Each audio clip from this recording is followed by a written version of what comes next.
All right, welcome back. We continue live right here on Pittsburgh CW. Bob Pompeani with you till 11 o'clock. You see the number right there on the Borders and Borders hotline. It's 412-575-2600. On Twitter at KDPomp, Joe Hunter has this to say about what we've seen. All of a sudden, the tweet went away. It's about flexing and the right that the NFL has to flex, which they do have that right. Joe says, I don't like the start of the Bills game being flexed to 8:20 Sunday night. The Steelers have already played 5 primetime games. Yes, they have, but this flexing system, remember, has the NFL and the NFL only in mind and its television partners. Those who travel to the game, I've already taken a lot of calls tonight from people and emails that I've seen who, people who want to fly in, thought it was a 1 o'clock game, plan accordingly, including flights out of Pittsburgh for that same night, and now that will change. They give you a couple of weeks' notice, but sometimes that's not enough, and it certainly could be pricey. I get that. But this is one of those games that the NFL wants to preview in their prime time slot on Sunday night. So we'll see what happens. Before that, though, they have the Arizona Cardinals to worry about. L.A. Rams, who have not been very good of late. The Steelers beat them here, and the Ravens waxed them out there in L.A. Well, they went into Arizona today and came away with a very impressive win against the Cardinals, who are struggling now at 3-8-1. That's next destination for the Steelers. But, Kyler Murray has been good, and when he's been good, he's been tough to defend. And when he's been confused, as we saw today with the Rams, he threw a couple of interceptions, one pick six. So the Steeler defense might have an opportunity to do some good work against that team. The other side of it is he can get loose, and when he does break contain, things can happen to their advantage. All right, let's go out to the lines tonight, and we will begin with line 3, Will in McKees Rocks. What's up, Will? How you doing? Hey, Palm. Great to talk to you again. Yes, sir. I wanted to talk Penguins with you, if I could, please. Yes, let's do it. I wanted to see, I'm really concerned about the play of Matt Murray and his slump lately. And if it continues to go down, could they possibly, pursue a trade for another goalie? I don't think so. I think they like both Murray and Jarry.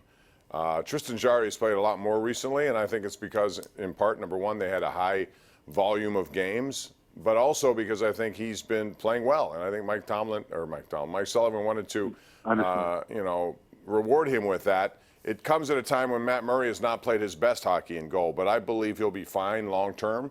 I think it's one of those things that goalies go through. He's given up some bad goals. I think specifically, Will, that game against the Canucks was a bad game for him. He got yanked and they fell behind. They came back and won. But they haven't been all that impressive this past week. The game against Calgary was not that good. They won it in overtime here against Vancouver. They had to come from behind and stage one of the best. 6 goals in the third, and then lose to Columbus and lose to St. Louis. Not a good week for the Penguins, on top of all the injuries they've suffered as well. No, I totally understand that, and I agree with you. It's just he's just giving us some real soft goals, and sometimes he's just so out of range of motion, he's so out of the net. Yeah, no, I wouldn't give up on him though. I think he's faced other adversity in his life. He'll be fine. I truly believe that. I think they have a pretty good situation in goal. However, down the road, Matt Murray's contract will be up, and they're going to have to deal with how much it would cost to retain. And that's one of the reasons why they wanted to have Tristan Jarry around. Nothing against Casey DeSmith, who's posted some big numbers in Wilkes-Barre, Scranton. But I think Jarry is more the kind of franchise goaltender that they had in mind when they drafted him. Thanks, Will. Appreciate that. Let's go out to Pete in Squirrel Hill. What's up, Pete? Hey, Bob. How are you? Welcome back. Thank you, sir. Where did I go? Hey, what do you think about this, Bob? I got 2 points. Number one, about injuries in hockey. The Bruins have the most man games lost in hockey this year, and they have the best record. Mm-hmm. That's pretty incredible. Yeah, they're doing it with all sorts of great players. Backs in the NFL. The Cleveland Browns entire secondary runs down the field, Bob, not turning their head to look for the ball. Herb Adderley from the Packer dynasties in the mid-'60s said, the only way a defensive back can make a play is if he turns his head to look for the ball. How come no one does it anymore? I can't understand it. What do you think? Well, I think a lot of those guys get called for penalties as a result because they're not in position to make a play on the ball. You're supposed to look back. You got to read the receiver when that happens. And right now they're just running straight into guys and, hoping they make contact with their hands and knock the ball away. But you're right. And I think because of the pass interference penalty, you better make sure you make a play on the ball or else they'll call you a lot for that. So I think that's one of the situations they have to look into as defensive backs. You got to know how to play that. That's why it's a very difficult and a highly paid position because the best of the best will get a lot of money there because you want lockdown guys. And we saw, by the way, Joe Hayden really with a tremendous interception at the end of that game today. To make that reception down on the ground like that and never let it hit the ground, was very well done by him. All right, we go to Ray in Penn Hills. What's up, Ray? How are you tonight? Okay, Bob, how are you? We're good, thanks. Great team game by the Steelers today. That's basically all I want to say. They are a team this year, and Mike Tomlin definitely does deserve in a conversation to be Coach of the Year. Yeah, he does. Thank you, Ray. And listen, there are other guys worthy as well. You can make a list on it. I would have John Harbaugh. I think he's done a wonderful job with the now 10-2 Baltimore Ravens. And New England, if they lose, and they're losing now 21-10, they'll be the number 2 seed because Baltimore's beaten them already. So Baltimore would have retained the number 1 seed in the AFC. Harbaugh's in the discussion. What about the job that Mike Vrabel has done in Tennessee? He took a controversial hit when he made a play on quarterback Marcus Mariota, who was not playing well.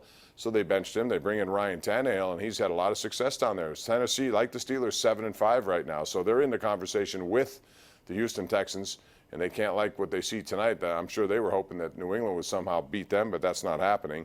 You'd have to look out west and say that Kyle Shanahan has done a terrific job with San Francisco. The fact that they are, 10-2 or whatever they are, and a lot of good coaching going on out there. But I think Mike Tomlin, given the fact that all of these injuries, you take your starting quarterback, a franchise quarterback, you take your starting running back, your starting number 1 wide receiver, your starting center at times has missed time. There have been other injuries. You're one of your best defensive linemen in Stephon Tuitt. And yet, with all these pieces, today, just look around, right?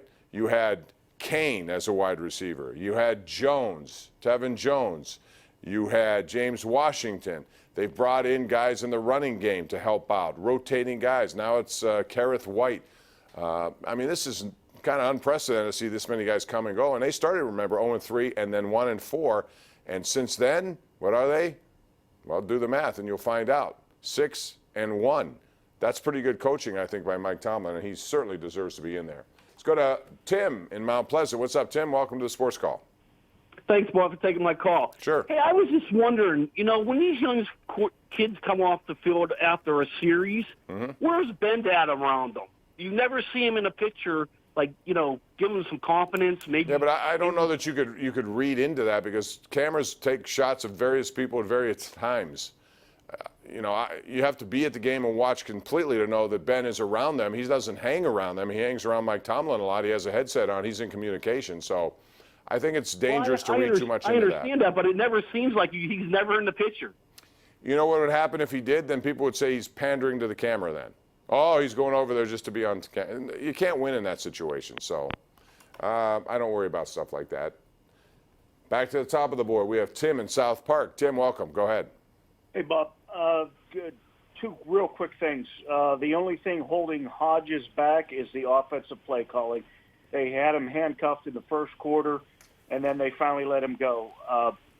I feel bad for the kid throwing dump passes and running short running back plays up the middle. Anyway, Tomlin, we'll see as far as next week if he's the Coach of the Year, because every year Tomlin loses to a bad team, and Arizona got blown out today. I guarantee the Steelers will not do well next week. It's unfortunate. All right, Tim. Call back if that changes. I want you to own up to it. And if they do play badly and lose, you can call us and remind us that you made the call, okay? 412-575-2600 is the number. Bill in Carnegie, you're next on the Sports Call on the Bordas and Bordas hotline. Go ahead, Bill. Yeah, Bob, I just wanted to say you got to give a lot of credit to Mike Tomlin. This guy turned this team around with the not a supporting cast. And I think that, I think we're a playoff possibility here yet. All these teams are mean a lot. And I just think that, as long as we get in that playoffs, you never know what's going to happen. Absolutely, but it's still not guaranteed. They're really slimly ahead of Tennessee at this point, both with 7-5 records. But you're right. This has been smoke and mirrors on offense, quite frankly, and their defense. Again, people don't give enough credit for Mike Tomlin and what they've done in the offseason. Think about this turbulent offseason. Really, the Antonio Brown shenanigans had to play out. It was just one of those soap operas, and they finally traded him for a 3rd and a 5. So they lose their number 1 receiver. Bell is off and running to New York. He signs a deal there. There was some hope that he might come back and take a franchise tag. None of that happens. And so they lose those guys. And then they lose on top of that Roethlisberger, Connor, Juju Smith-Schuster, Pouncey. The list goes on and on to it. And yet their defense, which was this is what they worked on, if you remember, going into this training camp this year in July. Remember, they were talking the Steelers didn't make enough turnovers, so what do? They really clamped down on that. They used these guys on the jugs gun. They coached them, I think, very well, and all of a sudden now they're leading the AFC in turnovers forced as a defense. And sacks once again. So I think they've done a good job, and people underestimate the job the coaches do in that department.